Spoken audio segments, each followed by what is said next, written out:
Assalamualaikum warahmatullahi wabarakatuh. Bertemu lagi dengan saya Risti Rismawati, kelas 12 IPA 1 di SMA Negeri 1 Ciputat. Video kali ini saya akan mempraktikkan dan juga menjelaskan apa itu DNA.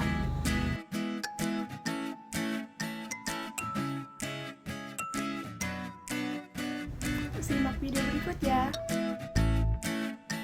DNA merupakan asam nukleat yang menyusun gen di dalam inti sel. Selain itu, DNA juga terdapat dalam mitokondria, kloroplas, sentrol, plastid, dan sitoplasma.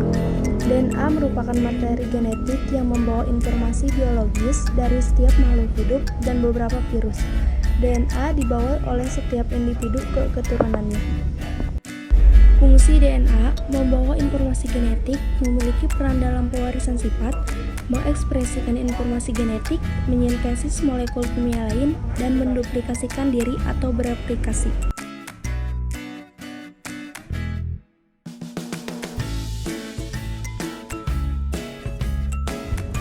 Gulung kertas origami yang telah dibagi dua dan beri lem agar rapi.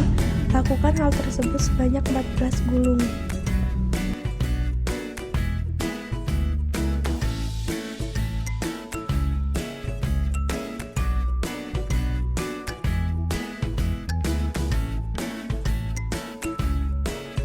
Satukan warna yang sudah disesuaikan dengan menggunakan lakban bening.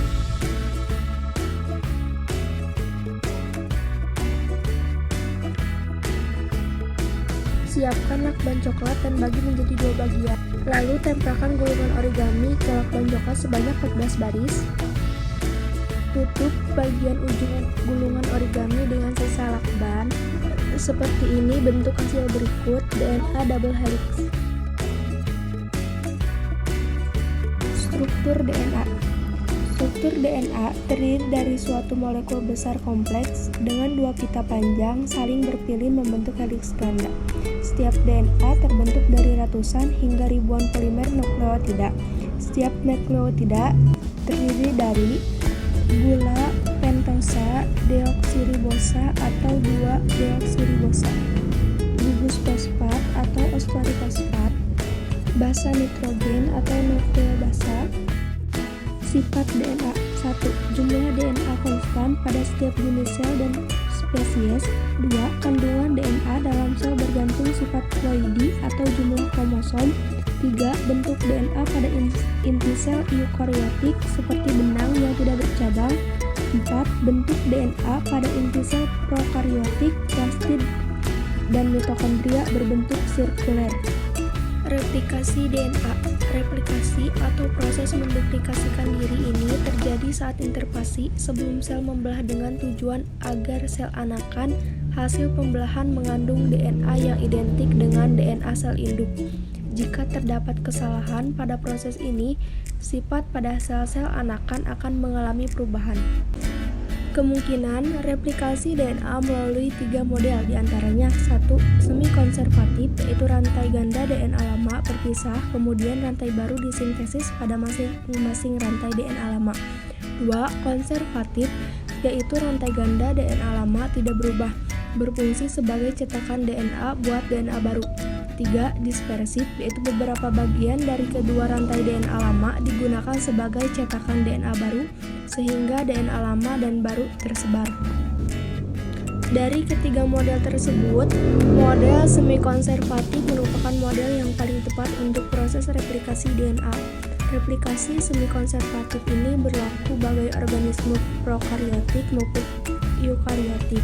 Bentuk replikasi DNA dapat dipahami melalui gambar berikut. Komponen penyusun DNA. Terdapat 6 komponen penyusun rangkaian DNA yang tersusun dalam struktur double helix. 1.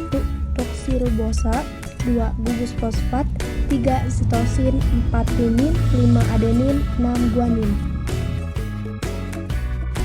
Transkripsi DNA. Transkripsi DNA merupakan proses pembentukan RNA dari DNA sebagai cetakan.